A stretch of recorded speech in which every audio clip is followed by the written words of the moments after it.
கடந்த 2 வாரங்களாக கூச்சலும் குழப்பமுமாக இருந்த நாடாளுமன்றத்தின் குளிர்கால கூட்டத்தொடர் இன்று காலை கதறலும் ஆம்புலன்ஸ் அலறலுமாக மாறி ஒட்டுமொத்த இந்தியாவையும் திரும்பி பார்க்க வைத்திருக்கிறது.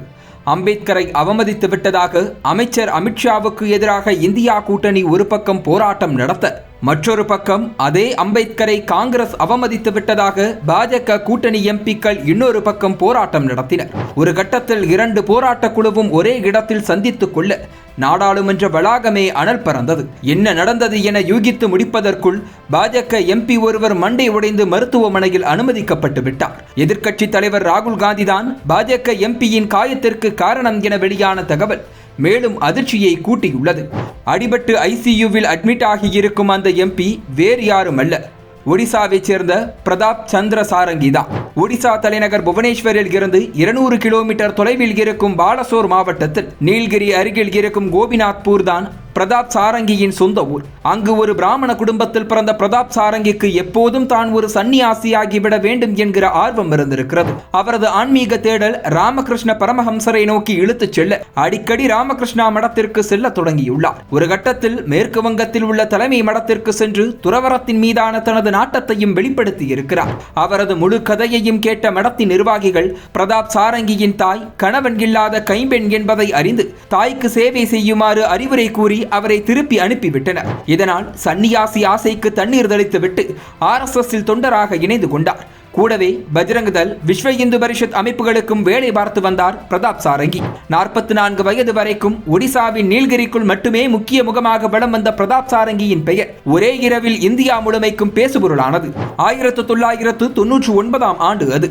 ஆஸ்திரேலியாவைச் சேர்ந்த கிரஹாம் ஸ்டெயின்ஸ் தனது குடும்பத்தினருடன் ஒடிசாவில் உள்ள தொழுநோய் பாதிக்கப்பட்ட ஏழை மக்களுக்கு உதவி கொண்டே கிறிஸ்தவ மத பிரச்சாரங்களையும் மேற்கொண்டு வந்தார். கிட்டத்தட்ட 30 ஆண்டுகளாக ஒடிசாவில் இந்த பணியை செய்து கொண்டிருந்தவர் ஜனவரி 22ஆம் தேதி அன்று தனது 2 மகன்களுடன் மனோகர்பூருக்கு கேம்புக்கு சென்றிருந்தார். அன்று குளிர் அதிகமாக இருந்ததால் தந்தை மகன்கள் என 3 பேரும் காருக்குள்ளேயே உறங்கியுள்ளனர். அப்போது திடீரென அங்கு வந்த ஒரு கும்பல் ஆக்ரோஷமாக காரை தாக்கியதுடன் தீ வைத்து கொளுத்தியது. இதில் கிரஹாம் ஸ்டெயின்ஸும் அவரது 2 மகன்களும் உடல் கருகி உயிரிழந்தனர்.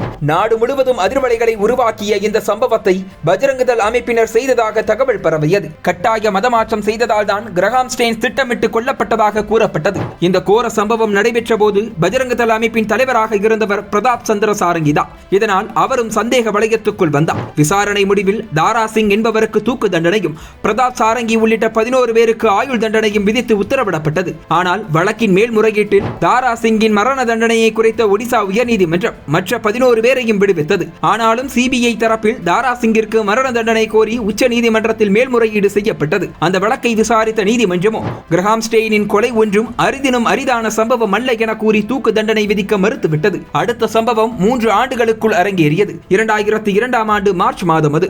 ஒடிசா சட்டப்பேரவை கூட்டம் உணவு இடைவேளைக்காக ஒத்திவைக்கப்பட்டிருந்தது. அன்றைய தினம் பாபர் மசூதி இருந்த இடத்தில் ராமர் கோயில் கட்ட வேண்டும் என ஒடிசா சட்டப்பேரவையில் இருந்து ஒரு 300 மீட்டர் தள்ளி பஜ்ரங் தள் அமைப்பு போராட்டத்தை நடத்தி கொண்டிருந்தது.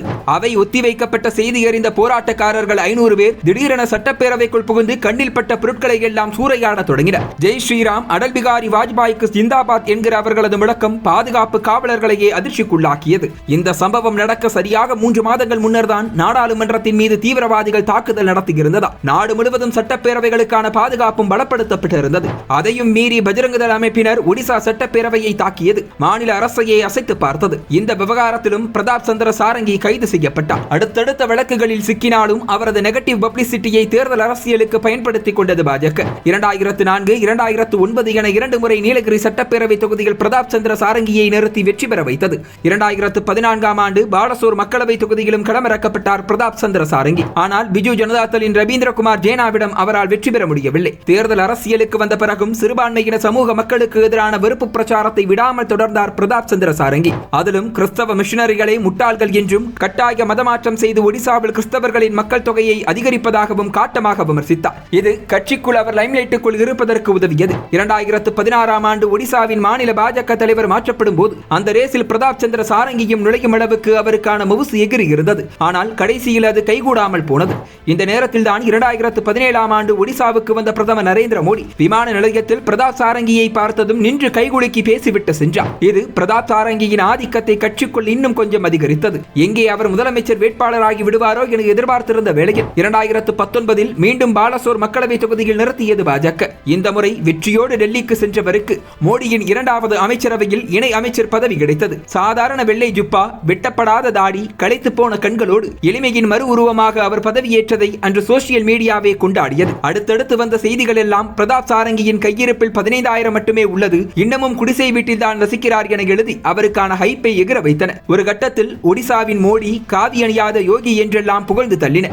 இது எல்லாம் சேர்ந்து அவருக்கு மீண்டும் பாலசோர் மக்களவை தொகுதியில் மாபெரும் வெற்றியை பெற்றுக் கொடுத்தது. கடந்த முறை 12,000 வாக்கு வித்தியாசத்தில் வென்றவர் இந்த முறை 1,47,000 வாக்கு வித்தியாசத்தில் வென்றிருக்கிறார். எப்படியும் மோடியின் மூன்றாவது ஆட்சியில் அமைச்சர் பதவி உறுதி என காத்திருந்தவர் ஓரங்கட்டப்பட்டது பலருக்கும் அதிர்ச்சி அளித்தது. இந்த நிலையில்தான் நாடாளுமன்ற வளாகத்தில் நடந்த போராட்டத்தின் மூலம் ஒட்டுமொத்த லைம்லைட்டையும் தன் பக்கம் திருப்பியிருக்கிறார் பிரதாப் சந்திர சாரங்கி.